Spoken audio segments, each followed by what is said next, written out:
我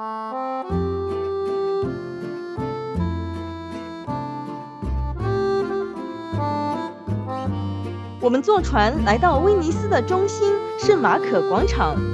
远远的就看到一座高大的红色尖塔，它是大钟楼，有96米高，是威尼斯的地标。下面就是著名的圣马可广场。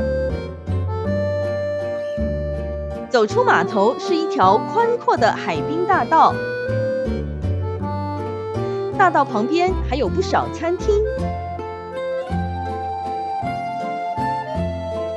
广场离码头很近，走路就可以到达。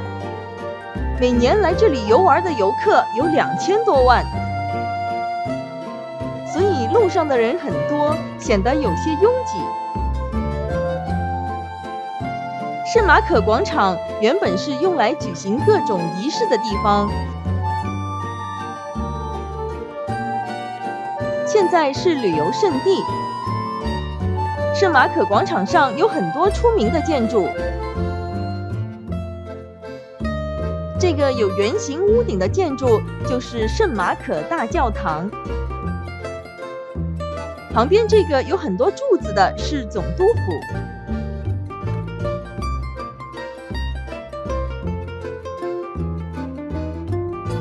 广场上还有一个漂亮的钟楼，钟楼的顶部有2个敲钟人的雕像，下面一层是带翅膀的狮子，再下面一层有圣母子雕像，左右是时钟和分钟显示牌，底下一层是一个刻有12星座的漂亮钟表。这个带翅膀的狮子是威尼斯的标记，在威尼斯随处都可以见到。传说中，圣马可做过一个梦，梦到这个带翅膀的狮子，梦中得知将来他会被葬在威尼斯。由于圣马可曾经来过威尼斯传教，威尼斯人对这个传说深信不疑，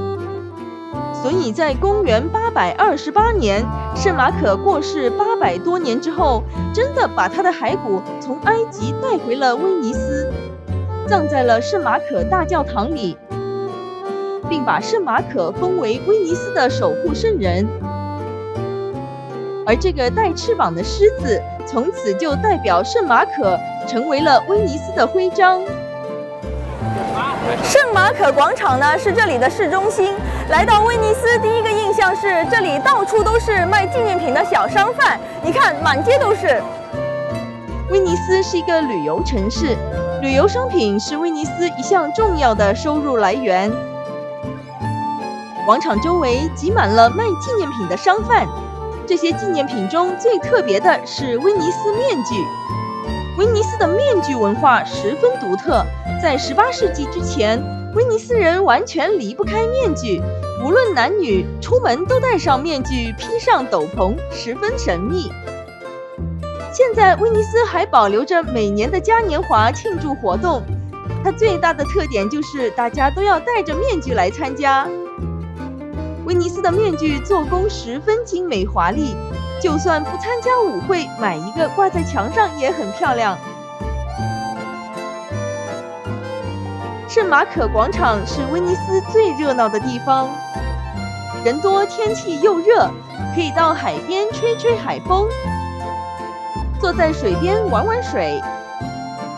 欣赏沉沉浮浮的贡多拉，特别放松舒服。